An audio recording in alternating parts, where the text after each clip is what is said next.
and welcome to the A Cherry on Top YouTube channel. I'm Jessica and today's video is part of our April YouTube hop.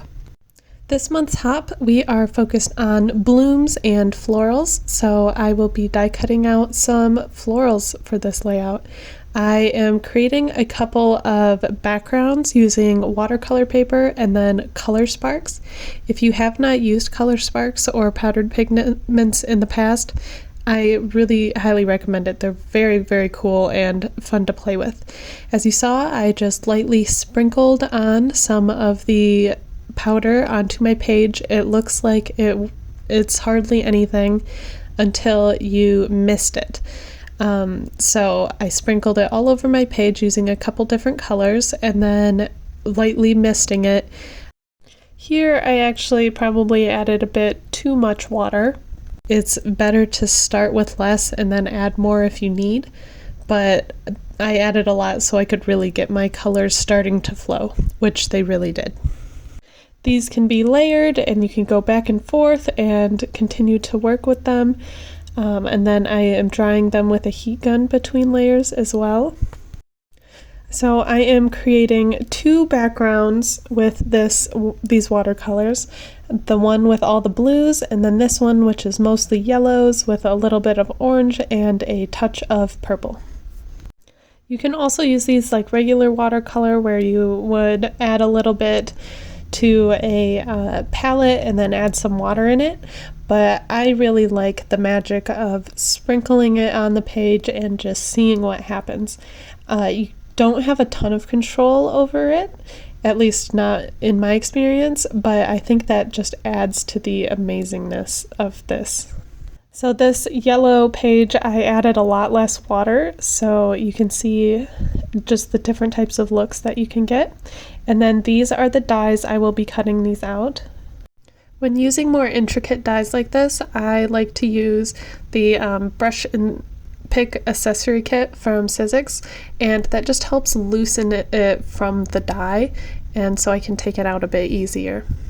I'm using a little bit of color theory with this art journal page, where in the background colors like blue, green, and purple like to sit in the background a lot, so that will be my background and as well as my background flowers. And then colors like red, orange, and yellow really pop to the front, so those are the flowers that I'll be layering in front of my background flowers. I think that this technique could be easily turned into a really beautiful card or a layout. I'm using this in an art journal, but I would like to make a layout with this as well, using the same techniques and the same colors, and I think that would turn out beautifully. I am also painting my background of my art journal page this blue color, and then I'm going to layer on the purple and add some more blue sparks throughout, and kind of tried to mimic some of the look that I got on the flowers. Now, to make my flowers stand out from the background, I am adding some black acrylic paint to the top of the background. It looks like it's too much black, but I'm really going for like a night scene, and the black just popped really nicely with the flowers. You have to just trust the process with this one and just go with it. I'm also dabbing off some of the black paint so you can see a little bit of the blues behind it. And then I go back and forth a little bit, adding more black paint and then taking away some until I am happy with it. For my next step, I wanted to see how adding some scripty stamp look would go. So I'm using some Distress Oxide in the color Black Soot, which is not like completely black, it's a little bit grayer, so you can still see it against this black background. And now I want to add some splatters, so I'm using some acrylic paint to make the splatters. If I was just using the watercolors on top of this black, they wouldn't show up, so that's why I'm switching to acrylic. As I said in the beginning, this video is part of our YouTube hop, so if you leave a comment on this video, and then you get additional entries for each other video in this hop to win a $15 cherry on top gift card. So I have got all of the links to all of the other videos in the description below, along with the products that I'm using today. So make sure to go check out all of the rest of the florals and bloom projects from our design team. And now I'm going to start layering on my die cut pieces, and you can see how they pop against the black a little bit better than what they would if it was just a blue sky. And with such a fine detailed die like this, I found it was actually easier to paint on the glue rather than just trying to get the glue everywhere.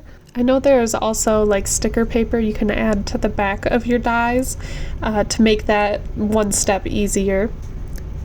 Now what I'm trying to do is to blend my die, like the bottom of my die, into the background behind it to look like it just continues.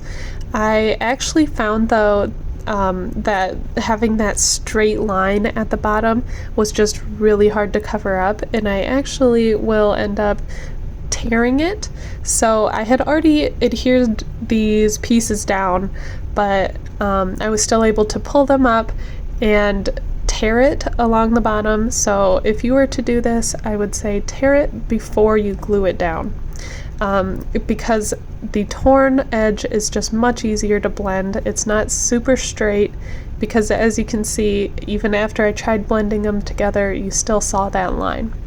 So I tear them and then I repainted over it, and I am much happier with how that looks. This is one of the things I love about working in an art journal, is that if I mess up, I can usually still work around it, and I still learn things every time I create something. And now that I'm starting to add the paint, you can really see the difference of how much more the paper line is hidden being torn rather than just a straight line across. So I'm much happier with how this one is turning out. To add these colors, I just added a couple taps of the Color Sparks into my palette, and then I added water to them. So now I am working with them as I would a more regular type of watercolor. And here you can see how much these yellow, red, purple flowers just really pop in the foreground like this. I really debated a lot whether I wanted to add more, or if I wanted to add stamps or butterflies or embossing powder, but at the end I decided to just leave it like this, and I was really happy with it. And I think it would also translate to a good card or layout. So I hope this inspires you, and thanks for watching.